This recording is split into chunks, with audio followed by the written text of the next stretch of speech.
Input processing critique. The input processing theory is not without its critique. It has some positive points, of course.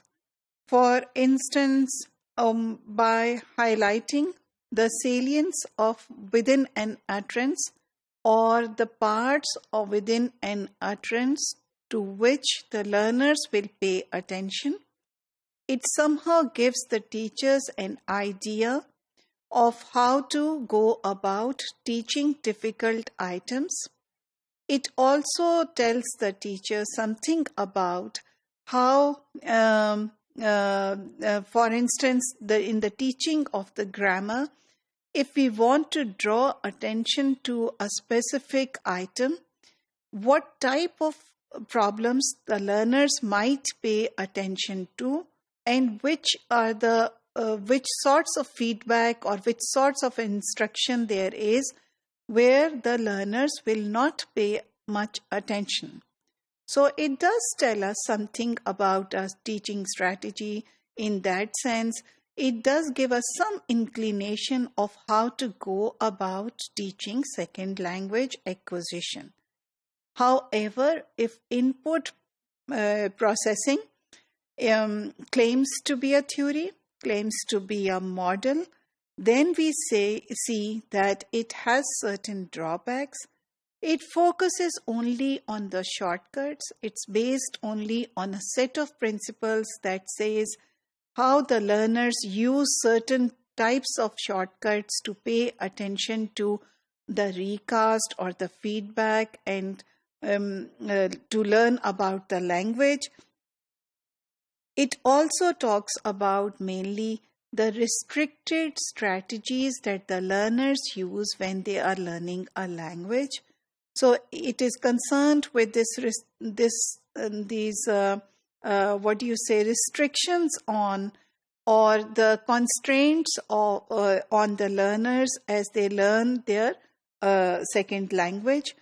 So it does not really tell about what other specific strategies the learners might use.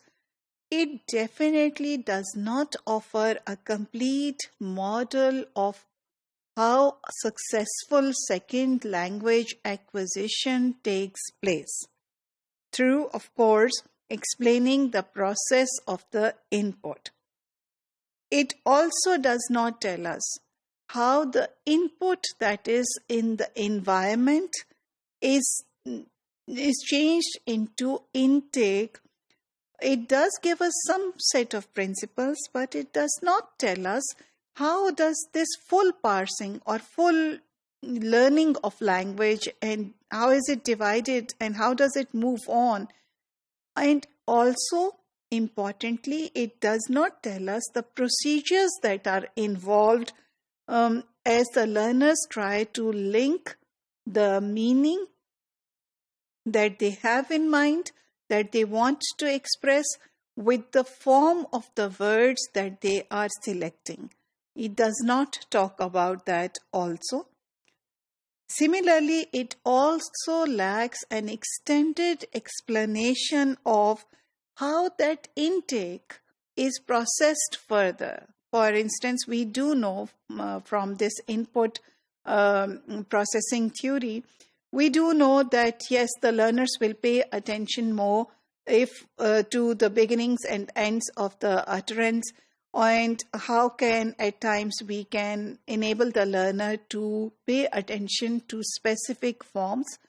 But then, having said so, how do these newly learned forms are integrated into the interlanguage of the learner? That is not really commented upon, because it is through this readjustment in the interlanguage that second language learning moves from, for instance, stage A to stage B. So, if we want to sum up our critique of the input processing theory, we'll say yes, it does have some interesting insights. For the teachers especially, it does tell us something about how to teach the language. However, to claim to be a theory. It needs much more research on aspects that it has not touched upon as yet.